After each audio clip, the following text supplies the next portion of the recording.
Assalamualaikum warahmatullahi wabarakatuh dan selamat sejahtera. Pada hari ini kami akan membentangkan tajuk di bawah Seksyen 32 iaitu memujuk lari perempuan bersuami. Kami terdiri daripada 3 orang ahli kumpulan iaitu yang pertama Akila Afifah binti Muhtar, Nur Halidah Adilah binti Ahmad dan Amirah Nabilah binti Cik Adnan. Kes jenayah yang berkaitan dengan memujuk atau membawa pergi atau menahan seseorang perempuan yang sudah bersuami bukanlah suatu kejadian yang baru terjadi di Malaysia. Walau bagaimanapun, masih lagi ramai yang tidak mengetahui bahawa perbuatan memujuk lari seorang perempuan yang berstatus isteri adalah salah satu jenayah yang boleh didakwa sekiranya seseorang itu didapati melakukan perbuatan tersebut. Hal ini demikian kerana terdapat beberapa peruntukan di dalam undang-undang yang telah digubal khas untuk mendakwa sesiapa sahaja yang disabitkan dengan kesalahan jenayah ini. Peruntukan kesalahan di bawah Seksyen 32 iaitu memujuk lari perempuan bersuami antara kesalahan di bawah bahagian 5 kesalahan pelbagai. Kesalahan ini tidak diberi nama yang khusus bagi menggambarkan kepelbagaian skopnya. Ia terdiri daripada kesalahan-kesalahan lain daripada yang telah diletakkan dalam kategori-kategori khusus dalam Enakmen Jenayah Syariah Selangor 1995. Kebiasaannya, aspek pendakwaan kesalahan jenayah syariah memberi penelitian terhadap penguatkuasaan dan pendakwaan yang melibatkan kes-kes jenayah syariah yang berkaitan dengan akidah, ajaran sesat dan kesalahan berhubung kesusilaan seperti khalwat. Berkenaan dengan kesalahan memujuk atau membawa pergi atau menahan seseorang perempuan bersuami jarang diperkatakan dan malahan ada yang tidak mengetahui bahawa wujudnya peruntukan berkaitan kesalahan ini dalam Akta dan Enakmen Jenayah Syariah. Kesalahan ini boleh diistilahkan sebagai gangguan orang ketiga dalam institusi rumah tangga. Seperti umum diketahui bahawa kewujudan orang ketiga boleh mengganggu hubungan suami isteri dalam perkahwinan. Menurut Tuan Musa Awang, Presiden Persatuan Peguam Syari'i, menyatakan bahawa undang-undang ini sudah wujud di Malaysia namun tidak dikuatkuasakan. Orang awam kemungkinan tidak tahu mengenai undang-undang itu atau bukti yang lemah menyebabkan pendakwaan tidak dapat diteruskan. Peruntukan kesalahan jenayah syariah dari aspek maqasid syariah. Islam sangat mementingkan institusi kekeluargaan yang merupakan satu keperluan asas kepada fitrah manusia. Islam telah menggariskan beberapa perkara bagi memelihara keturunan, antaranya ialah melalui perkahwinan, tanggungjawab kekeluargaan serta batasan pergaulan bagi perhubungan berlainan jenis. Seterusnya, bagi mencegah berlakunya kerosakan terhadap keperluan asas ini, maka Islam juga telah melarang dan menetapkan hukuman yang keras bagi kesalahan seperti penzinaan, jenayah rogol dan sebagainya. Nasab atau keturunan adalah wajib dipelihara demi menjaga sistem sosial dalam masyarakat Islam. Hal ini kerana apabila keturunan telah rosak akibat daripada menyalahi syariat dan tabiat semula jadi manusia, ia akan menyebabkan berlakunya kacau bilau pada struktur institusi kekeluargaan dan seterusnya menyebabkan keruntuhan sosial masyarakat Islam.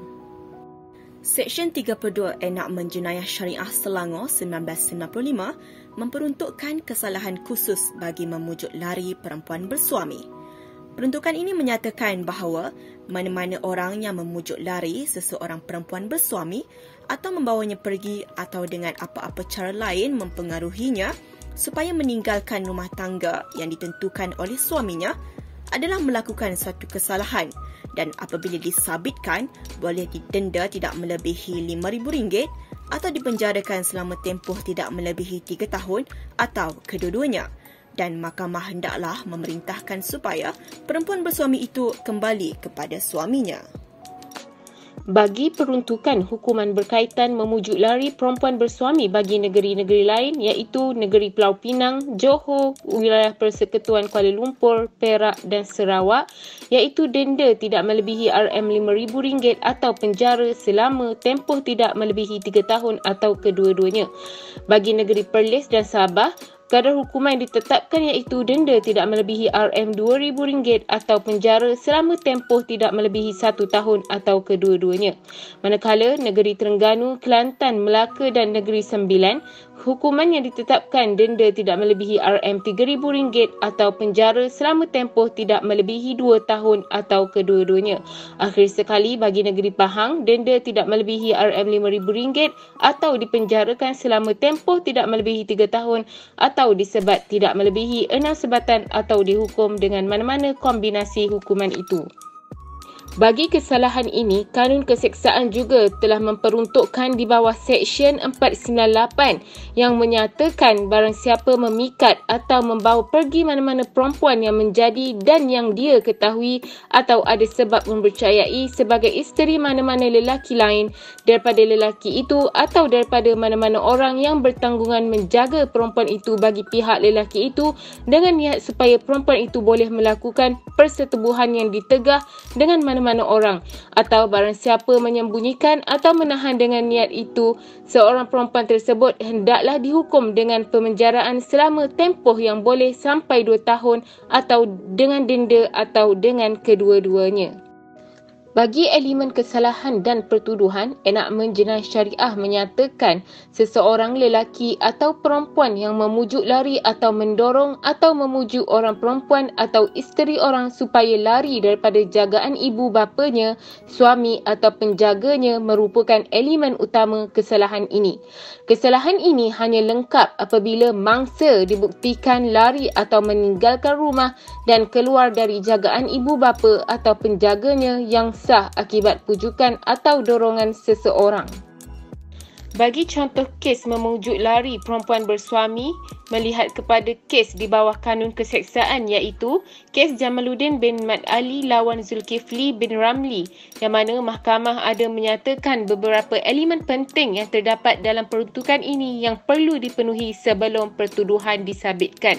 Elemen penting tersebut adalah: yang pertama, mestilah membawa atau memikat mana-mana perempuan yang status dirinya sudah berkahwin ataupun merupakan seorang isteri kepada lelaki lain ataupun perempuan itu berada di bawah tanggungan orang lain. Yang kedua, individu yang membawa perempuan tersebut mengetahui tentang status perempuan itu bahawa perempuan itu adalah isteri orang atau individu yang membawa perempuan itu ada sebab-sebab untuk mempercayai bahawa status perempuan itu adalah isteri orang. Bagi elemen yang terakhir iaitu membawa pergi atau memikat perempuan yang telah berkahwin itu mestilah diiringi dengan niat jenayah, dan niat jenayah yang dimaksudkan dalam peruntukan ini adalah perempuan itu boleh untuk melakukan persetubuhan yang ditegah sama ada dilakukan bersama individu yang membawa itu atau dengan individu lain. Seterusnya, terdapat 2 isu mengenai peruntukan Seksyen 32 Enakmen Jenayah Syariah. Yang pertama, sudut pembuktian. Dalam peruntukan ini, tidak ada syarat-syarat jelas bagi mengesahkan sama ada jenayah memikat itu berlaku atau tidak, maka ianya sukar untuk dibuktikan. Yang kedua, sejauh manakah tindakan hasutan atau mempengaruhi seseorang itu dapat disabitkan dengan jenayah memikat dan ketidakjelasan hukuman yang tertulis dalam peruntukan tersebut. Antara cadangan penambahbaikan adalah peruntukan dalam enakmen ini semestinya wajar diwujudkan di dalam Undang-Undang Malaysia. Namun setelah dibuat penelitian, sukar atau hampir tidak ada sebarang laporan kes yang dibuat di bawah Akta Jenayah Memikat ini. Oleh sebab itu, seharusnya pihak yang berkaitan perlu menjelaskan secara terperinci dan menyeluruh mengenai syarat-syarat atau keadaan bagi membuktikan bahawa jenayah memikat itu berlaku. Golongan wanita atau lelaki pula yang telah berkahwin perlu mempunyai kesedaran dan pengetahuan bahawa terdapat peruntukan yang khusus bagi jenayah memikat ini di dalam enakmen Undang-Undang Malaysia. Oleh itu, jika berlaku kes sedemikian, suami atau pihak wanita yang menjadi mangsa boleh membuat laporan ke pihak berkuasa dan mengetahui penyelesaian dalam mengendalikan situasi tersebut. Kesimpulannya, Tindakan seseorang itu memikat atau membawa pergi atau menahan seorang perempuan bersuami merupakan satu tindakan yang salah dan boleh dikira sebagai jenayah. Hal ini demikian kerana ia merupakan satu tindakan yang dianggap sebagai mengganggu hak suami terhadap isterinya. Oleh yang demikian, bagi melindungi serta menjamin hak seorang suami tersebut, maka terdapat undang-undang yang telah digubal bagi memberi keadilan kepada pihak suami sekiranya berlaku jenayah tersebut. Hal ini dapat dilihat dalam Enakmen Jenayah Syariah Selangor 1995 di bawah Seksyen 32 di mana mereka yang disabitkan dengan kesalahan tersebut akan menerima hukuman denda tidak melebihi RM5,000 atau dipenjarakan selama tempoh tidak melebihi 3 tahun atau kedua-duanya. Hal ini membuktikan bahawa perlakuan ini bukanlah satu perlakuan yang ringan, bahkan ia boleh dikira sebagai satu kesalahan di sisi undang-undang. Namun begitu, jika diteliti semula peruntukan di bawah Kanun Keseksaan dan Enakmen Negeri, maka dapat diperhatikan bahawa terdapat beberapa kelompongan dan kekurangan yang boleh ditambah baik agar peruntukan yang dinyatakan lebih jelas dan relevan untuk diaplikasikan pada masa kini.